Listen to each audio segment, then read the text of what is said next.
Hello friends, welcome back to my channel. तो कैसे हैं आप सब लोग। मैं उम्मीद करती हूँ कि आप लोगों के रोज़े भी अच्छे जा रहे होंगे मेरी तरह। तो आज है हमारा 7वां रोज़ा। तो चलिए आज मैं ना आपके साथ एक रेसिपी शेयर करूँगी, और रेसिपी किस चीज़ की वो तो आपको टाइटल देखकर ही पता लग गया होगा। तो जी हाँ, मैं करने वाली हूँ बर्गर बनाने की रेसिपी, और बहुत ना समझ लो कि हर कोई अफोर्ड कर सकता है। एक तरीके से लो बजट बर्गर है, ठीक है। और टेस्टी तो बहुत ज़्यादा है, बहुत इजी है। मतलब मैं कहती हूँ अगर आज आप ये रेसिपी देख रहे हो ना, तो कल आप प्लीज़ ये रेसिपी ज़रूर ट्राई करना। तो इसके लिए सबसे पहले यहाँ पर मैंने अनियन कट करी थी, और मैंने ये मेरी बहन ने कट करी थी। और अनियन को इस तरीके से कट करने के बाद ना इसके अंदर थोड़ा सा विनेगर डाला है, थोड़ा सा सॉल्ट डाला है, और पानी में से इस तरीके से रख देंगे कुछ देर के लिए। उसके बाद यहाँ पर ये मैंने लिए हैं बॉयल पोटैटो, और ये आप देखकर ही आइडिया लगा लो इतने बॉयल पोटैटो मैंने काउंट नहीं करे थे, क्योंकि मैंने ना अम्मी से तो पूछा नहीं था। ये मैंने ना खुद से ही छोटे छोटे आलू भी रख दिया। और फिर अम्मी ने जब देखे थे ना, जब इनका प्रेशर रिलीज़ हो गया था, तो अम्मी फिर कह रही थी कि इतने छोटे आलू भुर्ते के लिए नहीं यूज़ करते, लेकिन फिर मैंने तो कर लिए थे तब तक। और इसके अलावा ये जो आलू है ना, ये हमारे गार्डन के हैं, ये भी मैं बता देती हूँ। और मुझे बहुत ज़्यादा खुशी होती है जब हम अपने गार्डन की कुछ सब्ज़ी यूज़ करते हैं, और वो भी मतलब इतने अच्छे तरीके से।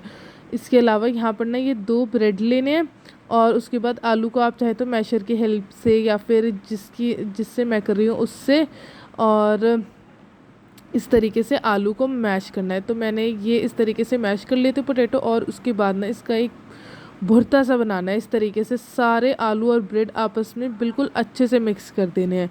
और उसके बाद इसके अंदर मैंने डाला है ये 1/2 कप बेसन, और आप चाहे ना तो यहाँ पर बेसन की जगह कॉर्नफ्लावर डाल सकते हैं। कॉर्नफ्लावर नहीं है तो चावल का आटा डाल सकते हैं, और चावल का आटा भी नहीं है, बेसन भी नहीं है, और तो फिर आपको क्या करना है, तीनों में से कुछ भी चीज़ नहीं है, आपने ना ये टिक्की बना लेनी है जिस तरीके से मैं बना रही हूँ।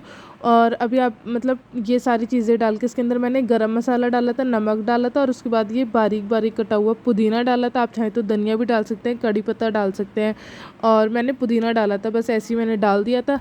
ऐसा कुछ लॉजिक नहीं है कि पुदीना मैंने इसलिए डाला था। और इसके साथ मैंने डाली थी इसके अंदर 3 ग्रीन चिलीज़, बहुत छोटी छोटी बारीक कट करके। ऐसा ना हो कि जब हम टिक्की बनाए ना तो वो ग्रीन चिलीज़ उन्हें फाड़ दें। तो उसके बाद इस तरीके से सारी चीज़ें आपस में अच्छे से मिक्स कर लेनी है। और हाँ, मैं बता रही थी आपके पास अगर कॉर्नफ्लावर और चावल का आटा और बेसन तीनों में से कुछ भी चीज़ नहीं है, तो आपने क्या करना है, टिक्की बनाने के बाद ना उनको एक अंडा लेना है, और उसके अंदर 1 टेबलस्पून आपने डालना है मिल्क यानी कि दूध, और दोनों को आपस में मिक्स करके उसकी कंसिस्टेंसी सही कर लेनी है, और उसके अंदर डिप कर करके आप ये टिक्की बना सकते हैं। तो anyways back to our recipe. तो यहाँ पर मैंने ये भुर्ता बना लिया था, और उसके बाद मैंने यहाँ पर लिया है थोड़ा सा ऑयल, और उसके बाद ना इस तरीके से अच्छे से दोनों अपने हाथों को ग्रीस कर लेना है। और इसके बाद हमें इस तरीके से टिक्की बना लेनी है। और मैं बताती हूँ, ये पता नहीं मैंने कैसे कैमरा सेट करा था, मुझे दिख तो रहा था नहीं। आज ना मैं बड़ा ज़्यादा लेज़ी सा फील कर रही थी, पता नहीं क्यों आज मैं बहुत ज़्यादा ना थक गई थी। और जबकि ना आज मैंने इतना कुछ करा भी नहीं था कहने को, लेकिन पता नहीं क्यों तो मैं सारा काम ना बैठ बैठ के कर रही थी, इसलिए मुझे पता ही नहीं था कि कैमरे में रिकॉर्ड हो क्या रहा है, बस समझ लो। इसलिए आप मेरे हाथों से ही देख के आइडिया लगा लो कि टिक्की को इस तरीके से गोल गोल करके बनाना है, ठीक है। और यहाँ पर ये टिक्की मैंने थोड़ी मोटी मोटी बनाई थी, क्योंकि मेरे पास जो बर्गर के साइज़ थे ना वो काफ़ी बड़े बड़े थे। और अगर आप चाहें ना तो पतली पतली टिक्की भी बना सकते हैं। मैंने क्या करा था, ये बड़ी मोटी मोटी टिक्की बना ली थी, और उसके बाद में जब मैंने ये रखी थी ना, तो आप अभी आगे वीडियो में देख लेंगे कि मैंने ना इनको हैंड से प्रेस करके थोड़ा सा पतला करने की कोशिश करी थी। तो इसी तरीके से मैंने सारी टिक्की बना ली थी। और आप चाहें तो शैलो फ्राई भी कर सकते हैं, या फिर पैन फ्राइंग भी कर सकते हैं। मैंने तो यहाँ पर शैलो फ्राई करा था, और क्योंकि ना मेरे पास नॉन स्टिक तवा नहीं है टू बी वेरी ऑनेस्ट, तो फिर ये चिपक जाती हैं अगर मैं पैन फ्राइंग मेथड यूज़ करती यहाँ पर तो।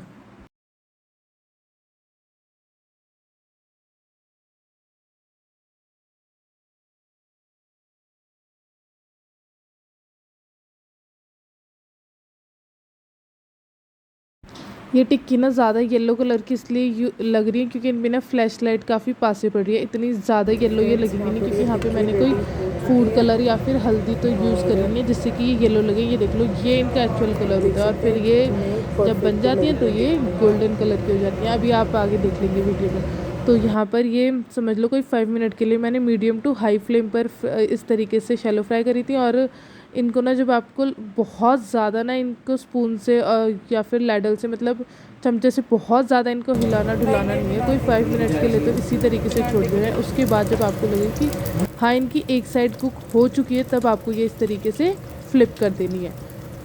जब मैं पहले ये टिक्कियाँ बनाती थी ना, अब तो खैर मुझे बहुत टाइम हो गया तो इसलिए मेरे को पता है कि हाँ इनमें क्या क्या गलती हो जाती है अक्सर। और तो मैं पता है क्या करती थी, मैं कभी भी ना इसके अंदर सॉल्ट या फिर कुछ भी मसाला ऐड नहीं करती थी। बस सिंपल ब्रेड और आलू को आप मतलब वही उसका एक भरता बना के बस उसी की टिक्की बनाती। क्योंकि मुझे लगता था, ये मेरे को पता नहीं किसी ने रॉन्ग इन्फॉर्मेशन दी थी या क्या था, कि नमक डालने से क्या पता ये सही इन्फॉर्मेशन भी हो सकती है। क्योंकि ऐसा हुआ भी था कि नमक डालने से ना ये टिक्कियाँ टूट जाती हैं।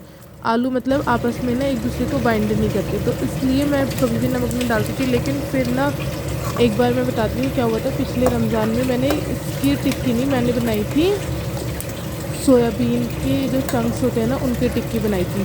तो वो बहुत ज़्यादा टेस्टी लगती है। इनकी ना मतलब अगर आप किसी को ये बताओगे नहीं ना कि वो सोया चंक्स की टिक्की है तो सबको वो आई एम वेरी श्योर कि अगर आप नॉनवेज खाते हो ना सबको लगेगा कि वो कुछ नॉनवेज टिक्की आई हैं। मतलब सबको ना, जब मैंने वो पहली बार बनाई थी सबको लगा था कि वो चिकन की टिक्की है। बहुत ज़्यादा यम्मी बनी थी। तो मैं बताती हूँ, मैंने वो बनाई थी, उसका जो बैटर है ना वो हल्का सा लिक्विड जैसा रह गया था। और फिर मेरा इतना दिमाग ख़राब हो रहा था ना, रोज़ा मतलब इफ्तारी रोज़े की इफ्तारी होने में समझ लो बस कोई आधा घंटा बाकी था। मेरे को समझ ही नहीं आ रहा था क्या करूँ। मैं अम्मी से बार बार पूछ रही थी। अम्मी ने कहा कि इसके अम्मी ने तो खैर अपने काम में बिजी थी, अम्मी ने तो कुछ बताया नहीं। और फिर ना दादी वहीं पर थी तो दादी ने मुझे बताया कि इसके अंदर ना बेसन ऐड कर लो। तो मैंने कहा हाँ, एक तो ख़राब है और ऊपर से ख़राब करा दो, बेसन से तो ये बड़ा ठीक हो रही है, ऐसे मैंने बोल दिया था। और उसके बाद ना फिर मैंने अम्मी से दोबारा पूछा, तो अम्मी ने कहा जब तेरी दादी बता रही है कि इसके अंदर बेसन ऐड करना है तो बेसन ऐड करके देख ले, वो गलत थोड़ी ना बताएंगी कि उनकी एज हो रखी है। तो फिर मैंने उसके अंदर बेसन ऐड करा एंड जो गाइस कांट बिलीव कि बिल्कुल परफेक्ट टिक्कियाँ बनी थी। तो उसके बाद से ना मैं कुछ ना कॉर्नफ्लावर ऐड करती, कुछ भी ऐड नहीं करती। बाइंडिंग एजेंट के लिए बेसन यूज़ करती हूँ क्योंकि वो घर में ईजिली होता भी है। Anyways back to our recipe. ये मैंने छोटी सी आपको बता दी, अपना एक्सपीरियंस शेयर कर दिया इसके बाद मैंने यहाँ पर ये लिए थे बंस और ये बहुत ज़्यादा अच्छे बंस थे। एक तो थे एकदम फ्रेश, ऊपर से ना ये देखो ऑलरेडी इस तरीके से ये प्री स्लाइस थे, यानी कि पहले से ये इस तरीके से कटे हुए थे, बस हल्का सा चिपके हुए थे। तो बहुत ज़्यादा ना आसानी हो गई थी मुझे। नहीं तो अक्सर ना समझ नहीं आता कि कितना इनका वो रखना है। तो इसलिए ये मुझे बहुत अच्छा लगा कि ये ऑलरेडी प्री स्लाइस थे इस तरीके से थे।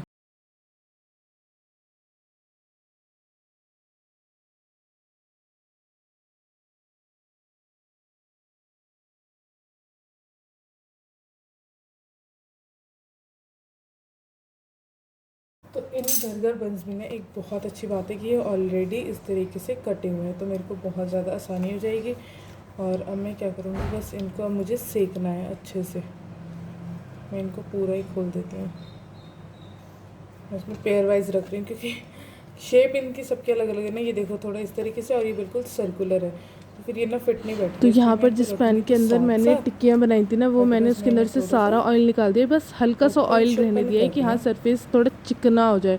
उसके अंदर ही मैंने थोड़ा सा बटर डाला है क्योंकि मैं एक चीज़ और बता देती हूँ आपको कि अगर कभी भी आप बटर डायरेक्ट डालेंगे ना तो बटर जल जाता है। इससे बेहतर होता है ना जब आप बटर का यूज़ कर रहे हैं, जैसे ये कुछ सेकने वगैरह में, कुलचे वगैरह सेकने में, तो थोड़ा सा घी डाल देंगे ना बिगनिंग में, तो वो बहुत ज़्यादा सही रहता है। अक्सर ना मैं कबाब इसी तरीके से करती हूँ कि स्टार्टिंग में बस 1 टेबलस्पून ऑयल डाल देती हूँ या घी डाल देती हूँ और उसके बाद जब बार बार ना मैं उसमें बटर ही लगाती हूँ तो वो बिल्कुल सही रहता है। और यहाँ पर इस तरीके से मैंने थोड़ा सा बटर डाल के सारे ये बन इस तरीके से सेक लिए थे। ये जले नहीं है, ये इनके ऊपर तिल लगे थे ना तो वो बड़ी जल्दी से काले हो गए थे। तो यहाँ पर मैं अब आपको बताती हूँ बर्गर किस तरीके से रेडी करने हैं। तो यहाँ मैंने सबसे पहले ये ली है वीबा की तंदूरी मेयोनीज़। आप चाहे तो कोई सी भी मेयोनीज़ ले सकते हैं। मैं पहले वेज मेयोनीज़ भी यूज़ कर चुकी हूँ, वो भी अच्छी होती है, लेकिन इसका टेस्ट ना as compare to that mayonnaise ज़्यादा अच्छा होता है, एगलेस वाली जो मेयोनीज़ आती है। और आई थिंक वो डॉक्टर ओइटकर की होती है, ये मैंने ली है वीबा की। तो सबका अपना अपना टेस्ट होता है। और हाँ, वो जो होती है ना वो एगलेस मेयोनीज़ होती है, इसका तो मैंने पढ़ा नहीं था। बट हाँ इसका टेस्ट काफ़ी ज़्यादा अच्छा था। तो यहाँ पर एक आपको बन पर लगानी है इस तरीके से बर्गर बन पर तंदूरी मेयोनीज़, और एक पर ये लगानी है चटनी और दही को आपस में मिक्स करके ना बस इस तरीके से चटनी बना ली थी वो आपको लगानी है। तो इस तरीके से ये दोनों चीज़ें स्प्रेड कर लेनी है। उसके बाद आपको ये जो मैंने स्टार्टिंग में अनियन रखे थे इनका जो पानी है ना वो सारा निकाल देना है। उसके बाद इस तरीके से ये अनियन रख देने हैं। आपकी मर्ज़ी कि आपने इसके अंदर कितनी वेजीज़ रखनी है। कुछ लोग ना वो भी रखते हैं पत्ता गोभी, तो मैं वो यहाँ पर नहीं रख रही हूँ क्योंकि मेरे घर में ना वो रेयरली खाई जाती है, तो इसलिए मैंने बस ये दोनों चीज़ यूज़ करी है। और कुकुम्बर भी आप रख सकते हैं, लेकिन मैंने कुकुम्बर रखा नहीं था क्योंकि मेरे को याद नहीं रहा था। तो यहाँ पर ना ये मैंने रख दिया टोमेटो और साथ में रख दिया अनियन, और इसके ऊपर से मैं डालूँगी थोड़ा सा चंकी चाट मसाला। और उसके बाद जो ऐसे मैंने आपको टिक्की बताई थी ना कि हाथ से प्रेस करनी है, उसी तरीके से मैंने ये कर ली थी। ये देखो बिल्कुल फिट टिक्की बैठी है। तो ये हो गया पहला बर्गर बन के रेडी। तो बाकी सारे भी ना मैं बस समझ लो इसी तरीके से फटाफट रेडी कर लूँगी। और मैं बताती हूँ कि बर्गर का साइज़ इतना अच्छा था ना कि मतलब ये ना मैं बताती हूँ कि मेरी दादी आ गई हैं, मतलब 3-4 दिन से वो आई हुई हैं यहाँ पर।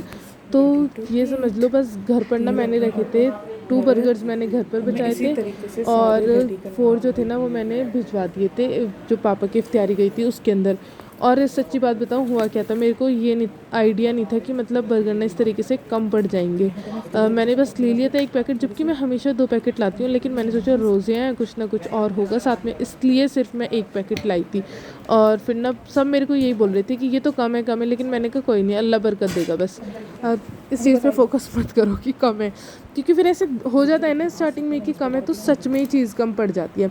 तो इसलिए यहाँ पर इस तरीके से मैंने ये देख लो सारे मैंने इसी तरीके से रेडी करे थे। तो हाँ मैं बता रही थी कि ये एक बर्गर अगर आप इफ्तारी में खा लेंगे ना, तो मैं I am very damn sure कि आपको ना कुछ और खाने की ज़रूरत ही नहीं है। फ्राइड आइटम्स जैसे कि पकौड़ी, दही बल्ले, कुछ भी खाने का मन नहीं करेगा। हाँ इसके साथ आप रायता या शरबत ये सब कुछ ले सकते हैं, यानी कि आप कुछ बेवरेजेस ले सकते हैं, but you can't eat any of fried items जैसे कि स्प्रिंग रोल वगैरह। तो इस तरीके से मैं बस ये बता रही थी। और मैंने ना हाँ घर पर रखे थे ये हाफ बर्गर्स रखे थे, मतलब मैं, अम्मी, मेरी बहन और दादी, हम 4 थे, तो इसलिए हम सब ने हाफ ले लिए थे, कोई लड़ाई झगड़ा नहीं हुआ। और इनको बनाने के चक्कर में ना मैंने आज कुछ भी रिकॉर्ड नहीं करा। वैसे आज पकौड़ी बनी थी क्योंकि मेरे छोटे भाई को ना पकौड़ी ज़रूर चाहिए इफ्तियारी में।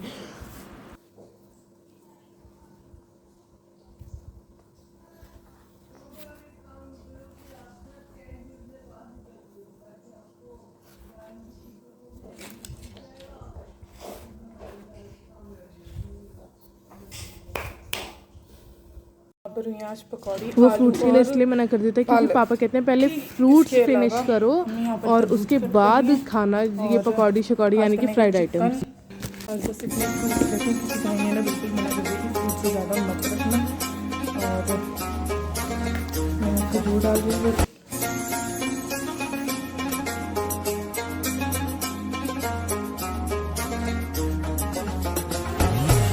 और मैंने ना टिक्की कुछ एक्स्ट्रा बना ली थी, मैंने सोचा कि हाफ बर्गर लेंगे तो एक टिक्की भी ले लेंगे। और आज खाने में बना है चिकन।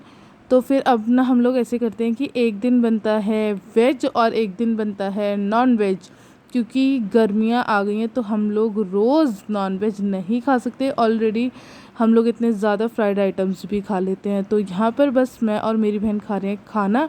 और खाना खाने के बाद मैं बताती हूँ कि पापा ना गाँव गए थे, वहाँ से लाए थे तो ये गन्ने। तो जब हम लोग सोने लगे ना, पापा ने कहा पहले एक गन्ना खाओ तब सोना है, मैं तुम्हारे लिए लाया हूँ और तुम हो कि कुछ खाते नहीं हो। वैसे हम सब खा लेते हैं, लेकिन पापा और अम्मी ना ऐसे ही बोलते हैं, मुझे पता है सबके पेरेंट्स ऐसे ही बोलते होंगे। तो फिर बस यहाँ पर हम खाना खाने के बाद खा रहे हैं गन्ना यानी कि शुगर केन।